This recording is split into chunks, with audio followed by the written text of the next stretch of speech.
विधानसभा चुनाव 2022 का लोकतंत्र का महोत्सव होता है। उस महोत्सव में प्रशासन के लोग लोकतंत्र कहीं से कमजोर ना होने पाए, उसके लिए चुनाव की प्रक्रिया में लग जाते हैं, जिस वजह से 4 महीने की टाल मटोल हो जाती है। लेकिन चुनाव संपन्न होने के बाद उस सड़क का निर्माण शुरू हो जाता है या नहीं?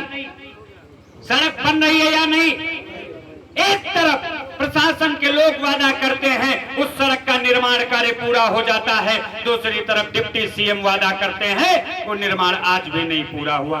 एक सड़क नहीं, मैं जनपद हरदोई की अनगिनत सड़कों को गिनवा सकता हूं, और जिनके लिए मैंने 2019 के लोकसभा चुनाव में इसी जनपद में खड़े होकर के चुनाव का बहिष्कार किया था, सड़कों पर प्रदर्शन किए थे और एक नारा दिया था कि रोड नहीं तो वोट नहीं। लेकिन उस समय मेरा संगठन यहाँ नहीं था। उस समय हम लोग शाहबाद तहसील में काम करते थे।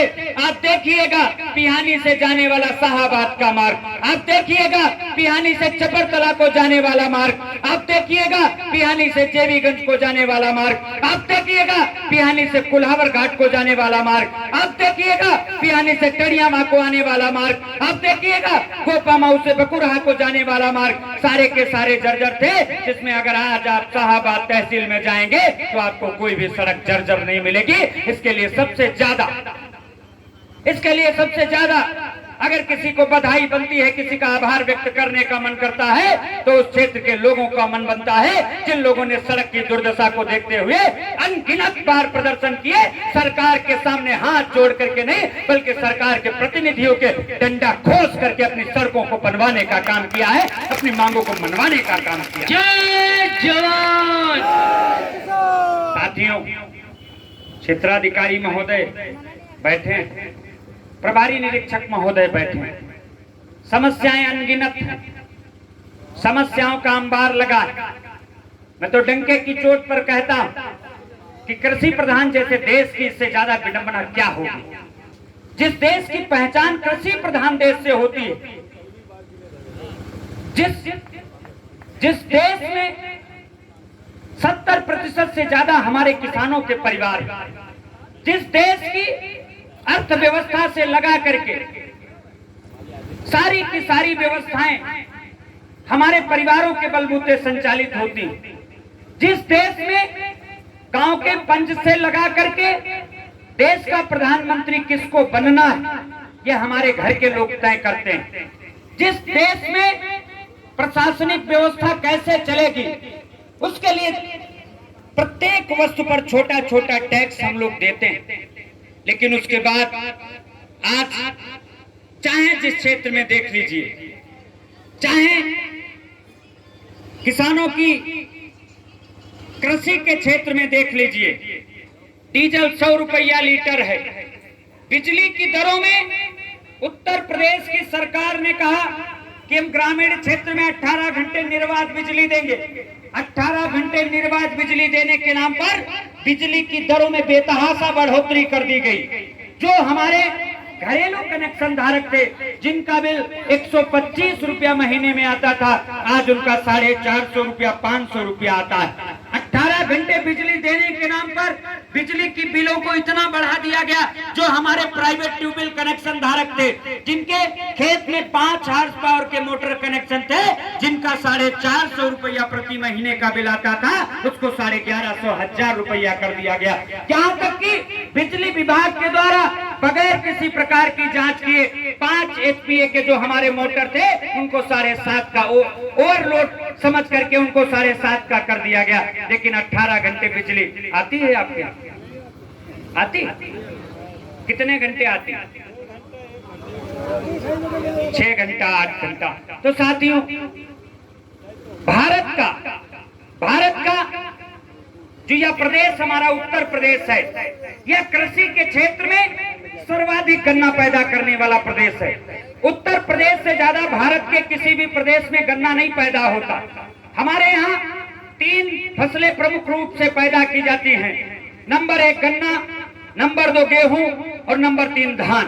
उसके बाद में दलहन, तिलहन, फूल, फल, सब्जी की हमारे यहाँ खेती बहुत कम होती है। आप समझिए, जब यही सरकार के लोग सरकार में नहीं थे तब कहते थे कि गन्ने का मूल्य 400 रुपया प्रति 450 रुपया प्रति कुंटल दिलाएंगे, गन्ने का भुगतान 14 दिन में कराएंगे, गन्ने की घटतौली बंद कराएंगे, गन्ने की तौल 8 घंटे में सुनिश्चित कराएंगे। आप समझिएगा कि जो लोग 450 रुपया प्रति कुंटल की मांग करते थे, सरकार बनने के बाद 5 वर्ष बीत गया, 5 वर्ष में चाहे भारत की सरकार हो और चाहे उत्तर प्रदेश की सरकार हो, 1 रुपया भी गन्ने के मूल्य में नहीं बढ़ा। जब 2022 का विधानसभा का चुनाव आया तो नेताओं ने सोचा कहीं ऐसा ना हो गन्ने वाले प्रदेश में किसान नेताओं की गाड़ियां खड़ी करना शुरू कर दे, तो मजबूर होकर के आपके बीच में मुंह कौन सा दिखाएंगे, कौन सा मखौटा लगा करके आएंगे, कौन से घड़ियाली आंसू बहाएंगे, उसको रोकने के लिए 25 रुपया प्रति कुंटल बढ़ा करके आपके जख्म पर नमक छिड़कने का काम किया। अगर उन्हें 5 वर्षों का आकलन कर लेते, बिजली की दरों का आकलन कर लेते, डीएपी यूरिया का आकलन कर लेते, कीटनाशक का आकलन कर लेते, मजदूरी का आकलन कर लेते, डीजल का आकलन कर लेते, बस के किराए का आकलन कर लेते, सड़क की जर्जर व्यवस्था को लेकर के संबंध शुल्क का आकलन कर लेते, तो उस हिसाब से उत्तर प्रदेश के गन्ना किसानों का भाव कम से कम 500 रुपया प्रति कुंटल होना चाहिए था, लेकिन नहीं दिया। आप लोग तो हरदोई में रहते हैं, आपके यहाँ डीसीएम श्री राम ग्रुप के द्वारा संचालित हरियाणा शुगर मिल, दूसरी लोनी शुगर मिल, जिनका भुगतान ठीक है। आप पड़ोसी जनपद लखीमपुर में जाइए, जहां पर गोला पलिया खंबार खेड़ा जो बजाज ग्रुप के द्वारा संचालित हो रही, 1,500 करोड़ से ज्यादा 1,500 करोड़ से ज्यादा गन्ना किसानों का भुगतान पिछले 2 वर्षों से बकाया है। जबकि भारत का सर्वोच्च न्यायालय, भारत की कोई छोटी अदालत नहीं, भारत का सुप्रीम कोर्ट, जिसने सरकार को टिप्पणी करके कहा, भारत सरकार को कहा कि भारत के गन्ना किसानों का भुगतान 14 दिन में होना चाहिए। भारत की गन्ना नियमावली कहती है कि भारत के किसानों का गन्ना भुगतान 14 दिन में होना चाहिए। उत्तर प्रदेश की सरकार और भारत की सरकार ने भी कहा था कि 14 दिन में गन्ना भुगतान कराएंगे, लेकिन 1,500 करोड़ रुपया आज भी एक जनपद के किसानों का बकाया है। तो कितनी पीड़ाएं हम गिनाएं, पीड़ाओं का अंबार लगा। साथियों, पंचायत की कार्रवाई अब शुरू होने जा रही, इतनी देर तो हमने ज्ञापन पर कुछ बोला नहीं। सबको जाना है, आपको भी जाना है। आपकी समस्या जरूर थी। अगर श्यामू शुक्ला कहते कोई नहीं मानता, राजू गुप्ता जी कहते कोई नहीं मानता, लेकिन आपकी समस्या को ईश्वर ने देखा। बड़े बड़े अधिकारियों को मात देकर के आज हम चले आए। मौसम विभाग ने 2 दिन पहले अल्टीमेटम जारी किया, 16, 17, 18, 19 उत्तर प्रदेश में बरसात होगी, मौसम खराब रहेगा, आंधी आएगी, तूफान आएगी, अपने आप को बचाइए, घर को बचाइए, पशुओं को बचाइए और घर से बाहर ना जाइए। उनको भी लगा कि बड़े बड़े वैज्ञानिक लोग बैठे हैं, जो कहेंगे वही सत्य होगा। ये तो भाई कलयुग के देवता, पैदा तो मानव के रूप में हुए, बैठे तो मृत्यु लोक में, लेकिन इनकी घोषणाएं, इनकी योजनाएं, इनकी भविष्यवाणी को हम लोग देवता के समान मानते हैं। तो मुझे लगा कि उत्तर प्रदेश के देवी देवताओं ने ऐलान किया है बरसात होगी तो होगी। कल तक बरसात होती रही, रात में जी धुकुर धुकुर करता रहा, लड़ाई पुलिस से है। और अगर कहीं पानी न खुला, हम पहुंच गए तो ये पीठी की हड्डी बचेंगी, टूटेंगी, भगवान जाने या पुलिस जाने। लेकिन भगवान ने कहा कि आप पीड़ित हो, आपकी पीड़ा का समाधान होना चाहिए। कल पानी बरस रहा था, आज पसीना निकल रहा है। कई लोग कल नहाए नहीं होंगे, कल का मौसम ऐसा था नहाए नहीं होंगे। सीओ साहब भी कह रहे थे क्या वर्षगांठ मनाने आ रहे हो। पिछले साल भी इसी दिन इसी थाना क्षेत्र के बॉर्डर पर कार्यक्रम हुआ और आज फिर आ गए। और पिछली बार का जो दिन था 16 सितंबर का, रूह कांप जाती। इतनी भयानक ठंड थी, इतनी भीषण हवा थी कि लोग अपने आप को संभाल नहीं पा रहे थे, हवा की गति इतनी ज्यादा थी। तो साथियों, ईश्वर आपके साथ है। और आज भगवान विश्वकर्मा जी की जयंती, आप सभी को विश्वकर्मा जयंती की बहुत बहुत बधाई, शुभकामनाएं। महोदय, बिंदु नंबर 1 पर जो वही शाहपुर मुगल का जिक्र किया गया, उसमें आपके संज्ञान में भले ही ये देर से बात पहुंची और पहुंची है, अगर उसी वक्त आपके संज्ञान में होती तो मुझे लगता है निस्तारण हो गया होता। जिस तरह से आप छोटे छोटे मामलों को भी गंभीरता के साथ, सीओ साहब ने कहा था कि हम लखीमपुर से आए हैं और हम रिश्तेदार हैं। रिश्ता क्या है किसी को नहीं पता है, साहब ने भी नहीं बताया है, हम भी नहीं बताएंगे। लेकिन इतना जरूर है, आज दूसरी तीसरी बार की मुलाकात है और ईमानदारी से बता दूं, यहां पर ब्रह्मदेव बाबा का स्थान है, इस तरफ जिंद बाबा का स्थान है। हिंदू मुस्लिम की एकता, आपस का प्रेम, दिवाली में अली, रमजान में राम, हिंदुस्तान की खूबसूरती का एक बड़ा सुंदर दृश्य है कि एक तरफ ब्रह्मदेव बाबा हैं तो दूसरी तरफ जिंद बाबा हैं। संगठन के राष्ट्रीय अध्यक्ष अगर राजीव गुप्ता जी हैं तो संगठन के प्रदेश अध्यक्ष मोहम्मद हलीम जी हैं। अगर कार्यवाहक प्रदेश अध्यक्ष श्यामू शुक्ला जी हैं तो जनपद के जिला अध्यक्ष कदीर पहलवान जी हैं। तो हिंदू मुस्लिम की एकता का एक सुंदर सा हिंदुस्तान यहाँ पर बैठा, इतने सुंदर मंदिर में, इतने सुंदर गिरजाघर में, इतने सुंदर स्थान पर अगर हम झूठ बोलेंगे तो मुझे ये पंचायत से लगा करके ये देवी देवता कोई माफ नहीं करेगा। आज क्षेत्राधिकारी महोदय आदरणीय राष्ट्रीय अध्यक्ष जी से तो बहुत पुराने संबंध हैं, लेकिन मेरी पंचायत में पहली बार आए, इसके पहले कभी भी किसी भी हमारी पंचायत में नहीं आए। इसलिए आपको भले ही लग रहा हो कि रिश्तेदार शब्द का प्रयोग हो गया तो हम लोग 10-20 साल से आते जाते हों, लेकिन हकीकत की बात यह है कि आज पहली बार आए। लेकिन इतना जरूर जानता हूं कि न्याय प्रिय हैं। पियानी थाना क्षेत्र के कई बड़े गंभीर मामले हुए जिनमें लोग हाथ नहीं रखने देते हैं, बात नहीं करते हैं। उन मामलों की जांच करके, निष्पक्ष जांच करके बड़े बड़े मामलों में पीड़ितों को न्याय दिलाने का काम किया। महोदय, बिंदु नंबर 1 जो है ये शाहपुर मुगल का है और एक दीवार से संबंधित है। उक्त मामले को लेकर के जब यहाँ शिकायतें हुई, निस्तारण नहीं हुआ, धीरे धीरे नतीजा ये पहुंच गया कि एक दिन दोनों पक्षों में मारपीट की नौबत आ गई। मारपीट की नौबत में मुझे लगता है दोनों तरफ से थाना टनियामा में अभियोग भी पंजीकृत किए गए। दोनों पक्षों को मेडिकल परीक्षण के लिए भेजा गया। मेडिकल में डॉक्टर ने क्या तय किया, डॉक्टर ने क्या लिखा, दोनों पक्षों की तो मैं नहीं जानकारी है, मुझे नहीं पता है।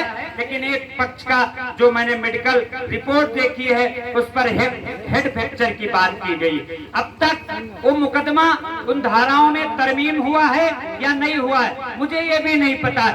मुकदमा क्यों हुआ? एक दीवार से शुरुआत हुई। एक दीवार के विवाद से लेकर के जो रास्ता दीवानी की तरफ जाता था, जिस रास्ते का, जिस दीवार का, जिस भूमि का निर्णय सिविल न्यायालय से होना था, वो सिविल न्यायालय से नाता टूट गया और फौजदारी की तरफ पहुंच गया। धीरे धीरे दीवानी के बजाय वो फौजदारी में तरमीम हो गया। मारपीट की नौबत आ गई, लोगों के सर फट गए, उसके बाद में भी निस्तारण नहीं हुआ तो मजबूर होकर के फिर एक पक्ष उसमें से सिविल न्यायालय की शरण में चला गया। सिविल न्यायालय में महोदय जब गया, वो मामला अभी तक विचाराधीन है, उसका निर्णय नहीं हुआ। उसके बाद में दूसरे पक्ष के लोगों ने शुरुआत हम लोगों ने नहीं की।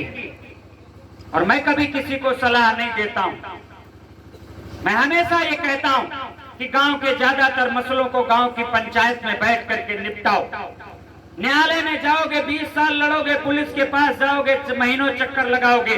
अगर गांव की पंचायत में बैठ करके निपटोगे तो आपके संबंध भी बनेंगे, आपके रिश्ते भी बनेंगे, आपका पैसा भी नहीं खर्च होगा, आपको काम भी नहीं बंद करना पड़ेगा। लेकिन स्थितियां इतनी ज्यादा बद से बदतर हो गई। मुझे तो यह भी बताया गया दोनों पक्षों से 10-10, 20-20, 50-50 हजार रुपए की अवैध वसूली भी कर ली गई।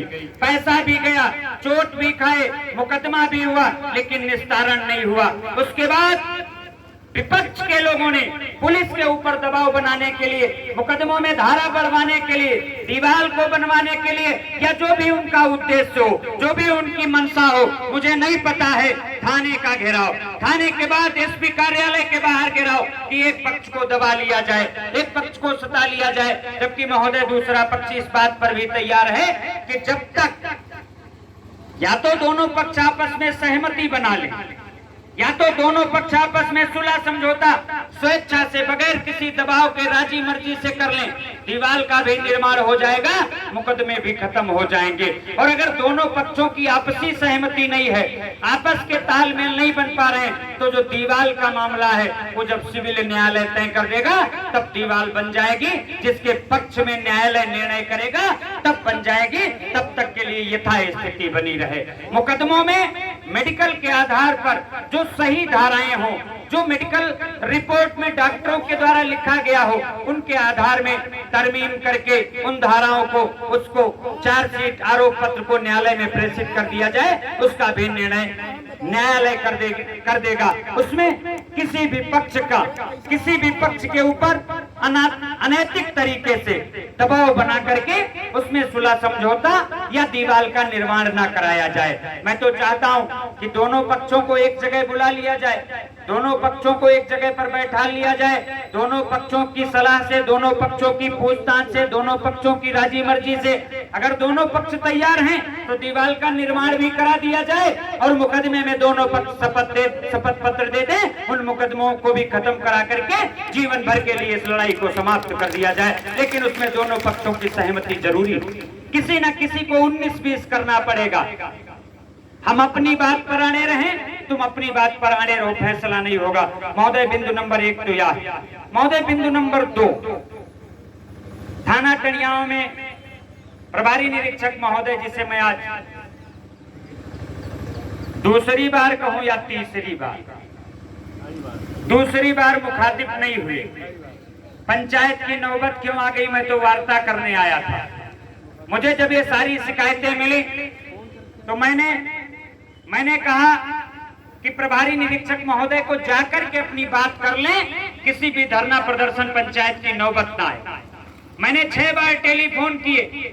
मैं यहाँ इस परिसर में चल करके भी आया, तो पता चला साहब क्राइम मीटिंग में गए।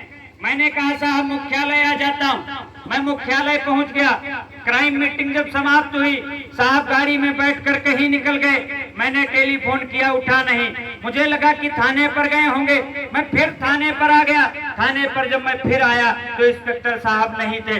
मैंने फिर टेलीफोन किया तो कहे कि 15 मिनट में पहुंच रहा हूं। 15 मिनट के बाद जब आए तो हम लोग ऑफिस के सामने ही बैठे थे। साहब अपने अधीनस्थों की, थाने के उप निरीक्षक गणों की, चौकी इंचार्जों के साथ में मीटिंग करने लगे। हमने सोचा कि पुलिस अधीक्षक महोदय ने कोई आवश्यक निर्देश दिए होंगे, जिन निर्देशों का पालन कराने के लिए अपने अधीनस्थों की मीटिंग ले रहे हैं। अभी मीटिंग से बाहर निकलेंगे तब हम बात कर लेंगे। हमारे देखते देखते जहां पर पुलिस विभाग की एक गोपनीय मीटिंग होती है, जहां पर पब्लिक के लोगों को जाने के लिए प्रतिबंधित होता है, जहां पर पब्लिक के लोगों को कुछ समय के लिए रोक दिया जाता है, मैंने देखा कि यहाँ के कुछ छुट भैया नेता किस्म के लोग आए जो उस कार्यालय में दड़दड़ाते हुए चले गए। मैंने सोचा हो सकता है इनके कोई निजी संबंध हो। श्यामू शुक्ला का ये भी विषय नहीं है कि मुझसे क्यों नहीं मिले। उसके बाद फिर साहब एक बार ऑफिस के बाहर निकले, टेलीफोन पर बात कर रहे थे। मैंने बताने का प्रयास किया, मिलने का प्रयास किया, लेकिन साहब फिर ऑफिस में चले गए। तो मुझे जरूर लगा, तो जो लोगों ने यहाँ की शिकायत की थी, मुझे वो शिकायत सच साबित होने लगी। यहाँ के लोग कहते थे कि थाना अध्यक्ष महोदय ऑफिस में बैठे रहते हैं, फरियादियों से मिलना मुनासिब नहीं समझते हैं। यहाँ के थाना अध्यक्ष महोदय पीड़ितों की बात ना सुन करके केवल दलालों के साथ में उनकी बात को साझा करते हैं। मैं जिस दिन आया था यहाँ पर 150 से ज्यादा अधिक, अगर थाने में सीसीटीवी कैमरे लगाए गए हो तो उन कैमरों को चेक कर लिया जाए। 150 से ज्यादा लोग, ऐसे लग रहा था कि थाना टणियावा में कोई नक्कासा लगा है। हर तरफ केवल आदमी ही आदमी दिखाई पड़ रहे थे। उनकी बात सुनना कोई नहीं चाहता था। कोई 4 लोग इधर खड़े, कोई 6 लोग इधर खड़े, कोई 10 लोग इधर खड़े। और फिर जब उसी तरह का व्यवहार हमारे साथ भी हुआ तो शिकायत सच में बदल गई। मैंने सोचा, मैंने क्षेत्राधिकारी महोदय जी से भी उस दिन वार्ता की, लेकिन तब तक ऐसा कोई घटनाक्रम नहीं घटा था। फिर मैंने ये चिट्ठी भेज करके यहाँ पर प्रदर्शन प्रस्तावित किया कि अब जब किसी की नहीं सुनेंगे, किसी की बात नहीं मानेंगे, तो फिर मजबूर होकर के, संगठित होकर के प्रदर्शन के लिए विवश होना पड़ेगा। महोदय, बिंदु नंबर 2 पर जो भी लिखा गया, मैं कोई जांच अधिकारी नहीं हूं। मैं आपके माध्यम से निवेदन जरूर करना चाहता हूं कि जो लिखा गया वो सही अगर है तो उसकी जांच करा ली जाए, और जांच करा करके नियम संगत जो भी कार्रवाई जिसके भी विरुद्ध बनती हो, उसके विरुद्ध वो कार्रवाई जरूर सुनिश्चित कराई जाए। बिंदु नंबर 3 पर टणियामा, गोपामाऊ, कुल्लाहा घाट आदि सड़कों का जिक्र किया गया, जिसके लिए मैं पहले ही बोल चुका हूं। बिंदु नंबर 4 पर आपकी जो यही सड़क गोपामाऊ से बिहानी के लिए जाती है, इसका जिक्र किया गया, और गोपामाऊ से जो भकुरहा की रोड है, इसका जिक्र किया गया। नंबर 6, थाना तहसील ब्लॉकों में जो भ्रष्टाचार है उसको समाप्त करने की बात की गई। किसी भी विभाग के आला अधिकारी नहीं आए। मैंने कहा पुलिस से सबसे ज्यादा टकराव हमारा होता है, सबसे ज्यादा तकरार हमारी होती है, सबसे ज्यादा बातचीत हमारी होती है, लेकिन पुलिस महकमा एक ऐसा महकमा है, जब आपकी पंचायत होती है, धरना होता है, तो सबसे पहले पहुंच जाते हैं। जिसके क्रम में आज भी पुलिस फोर्स के तमाम लोग सुबह से बैठे हैं। ना पशु विभाग का कोई अधिकारी, ना राजस्व विभाग का कोई अधिकारी, ना विद्युत विभाग का कोई अधिकारी, ना लोक निर्माण विभाग का कोई अधिकारी, ना स्वास्थ्य विभाग का कोई अधिकारी। सारे के सारे विभागों के अधिकारी आपकी पंचायत में आने से नदारद हैं। उसका मुख्य कारण क्या है? यहाँ के जिलाधिकारी महोदय जिन्हें मुझे सुनने को मिला कि प्रशासन को ऐसा आदेश दिया है कि किसी भी किसान पंचायत में पुलिस विभाग के अधिकारियों को छोड़ करके दूसरे विभाग के अधिकारी नहीं जाएंगे। अगर किसानों के बीच में दूसरे विभाग के अधिकारी नहीं जाएंगे तो या तो फिर उन विभागों के अधिकारियों को छुट्टी दे करके घर भेज दिया जाए, और अगर जिले में नौकरी करेंगे, अगर जिले के किसानों के टैक्स के पैसे से उनको तनख्वाह मिलेगी तो पंचायत है। अगर जरूरत पड़ेगी तो हमारी गांव की दलदल भरी सड़कों पर भी गुजरना पड़ेगा, क्योंकि ये कृषि प्रधान देश है। जय जवान। उसके लिए आज तारीख 17 है।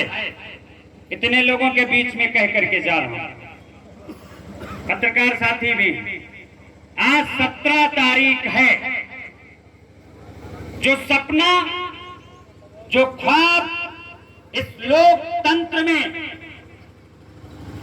जनपद के जिलाधिकारी महोदय जी ने देखा है कि किसान पंचायत में किसी भी सामाजिक संगठन के द्वारा किए जा रहे विरोध प्रदर्शन में पुलिस विभाग के सिवा दूसरा कोई अधिकारी नहीं जाएगा।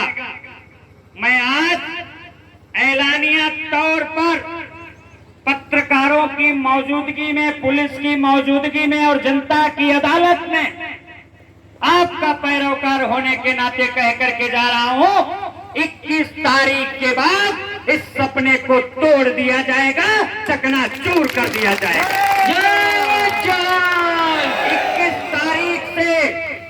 21 तारीख से इसी जनपद हरदोई की सीमा चतनगंज पुल गोमती नदी के किनारे सड़क से दूर कोई चक्का जाम नहीं, कोई रोड जाम नहीं, कोई लाइन ऑर्डर से खिलवाड़ नहीं। संवैधानिक तरीके से भारत के कानून को अपनाते हुए, भारत के संविधान का पालन करते हुए संवैधानिक तरीके से 21 तारीख से धरना प्रदर्शन शुरू किया जाएगा, जिसमें जिले के उप जिला मजिस्ट्रेट नहीं, जिले के जिन जिन विभागों से समस्या है सबको वहां पर बुलाकर इकट्ठा किया जाएगा, या तो वहां पर अधिकारी आएंगे और या तो उसी गोमती नदी में सत्याग्रह के दौरान अपने प्राणों की आहुति हम लोग लगाएंगे। फैसला आर पार का होगा। जय जवान, जय जवान। चौकी पुलिस से साहब कोई मामला नहीं, पुलिस से पुलिस विभाग से एक भी उसमें समस्या नहीं होगी। 15 अगस्त 2018 तो साहब पियानी के बजाय हम मैगलगंज में बैठ जाए लखीमपुर में। साथियों, तो 21 तारीख से वहां भी प्रदर्शन शुरू होगा। 20 तारीख को जनपद लखीमपुर खीरी के मैगलगंज थाने पर पंचायत है। 21 तारीख से जतनगंज में धरना प्रदर्शन है और 23 तारीख को छुट्टा जानवरों के लिए जनपद लखीमपुर के विकास खंड बेहजम, जो जिला मुख्यालय का सबसे करीबी विकास खंड है, उस विकास खंड पर पंचायत करेंगे। और अगर जरूरत पड़ेगी तो उसी दिन 23 तारीख को विकास खंड मुख्यालय से पैदल कूच करके जनपद के जिलाधिकारी महोदय को घेरने का काम करेंगे। और इस समय जिला लखीमपुर तो सुर्खियों में है। मान्यवर, एक बात मैं कहना चाह रहा हूँ। आपका परिचय? प्रधान खड़ेला। हाँ, बैठ जाइए थोड़ी देर। मंच चल रहा है, प्रधान जी बैठ जाइए, बैठ जाइए। मंच की मर्यादा और मंच के नियम कानून को समझिए। बैठ जाइए। पहले शराब पिए हो क्या? शराब पिए हो क्या? नहीं, वो हरा नीला अंगूठा हम नहीं डाले, हमको मत दिखाओ। आप बैठ जाओ, थोड़ी देर बैठ जाओ। तो साथियों, इस तरह से आपकी समस्याओं को लेकर के निरंतर कार्यक्रम लगे हुए हैं। और आज का जो कार्यक्रम है, सब लोग बैठ जाओ थोड़ी देर। अनुशासन ही देश को महान बनाता है। ये बात हमको प्राथमिक पाठशाला में जब प्राइमरी स्तर की शिक्षा ग्रहण करने के लिए हम अपने गांव के विद्यालय में सबसे पहली बार दाखिला लेते हैं, तो उस विद्यालय की दीवार पर लिखा होता है कि अनुशासन ही देश को महान बनाता है। इसलिए सब लोग अनुशासन में रह करके अपनी बात को उठाएंगे। साथियों, मुझे लगता है कि सारे बिंदुओं पर चर्चा हो चुकी है और जाते जाते केवल एक निवेदन आपसे करके जा रहा हूं।